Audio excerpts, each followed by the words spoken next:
দেখতে পাচ্ছেন ভাজনা তুলে আজ রান্না করেছি ডাঁটা আলু দিয়ে রুই মাছের তরকারি। না দেখলে মিস করবেন। ভাজনা দিয়ে, ভাজনা মানে পাটায় বেটে মাটির চুলায় যদি এরকম রান্না হয় খেতে অসাধারণ লাগে। আর যদি পাটায় বেটে ভাজনা তুলে রান্না হয়, এখন এটা রান্না করার জন্য আমি মাটির চুলাতে একটু কড়াই দিয়ে পরিমাণ মতো তেল দিয়ে মাছগুলোকে ভেজে নিচ্ছি। আর যদি মাছ ভেজে এরকম করে রান্না করা যায় খেতে অসাধারণ লাগে। আমরা অনেকেই আধুনিকতার সাথে ব্লেন্ডারে করে নানা রকম ব্লেন্ডারে মশলা করে খেয়ে থাকি, কিন্তু আপনারা কি জানেন যে ব্লেন্ডারের মশলায় পরিপূর্ণ কোনো স্বাদ নেই।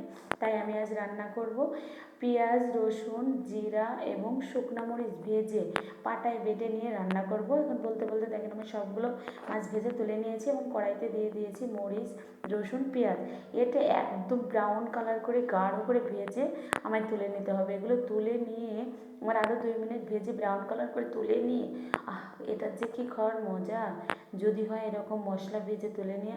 এখন ওই তুলে নেওয়ার পর ওই তেলের মধ্যে আমি ডাঁটা আলু দিয়ে দিয়েছি।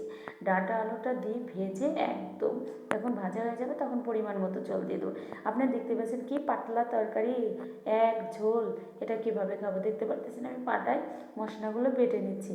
এরকম পাটায় ডলে যদি মশলাগুলো বেটে রান্না হয় তাহলে যে কী খাওয়ার মজা। এই যে আমরা তুলে নিয়েছি এরকম ব্রাউন কালার করে। এখন সুন্দর করে পাটায় বেটে এই যে ঝোল হচ্ছে কড়াই ভর্তি ঝোল। খেতে না কি মজা হবে না? না দেখেন আমার রান্না রেডি হয়ে গেছে।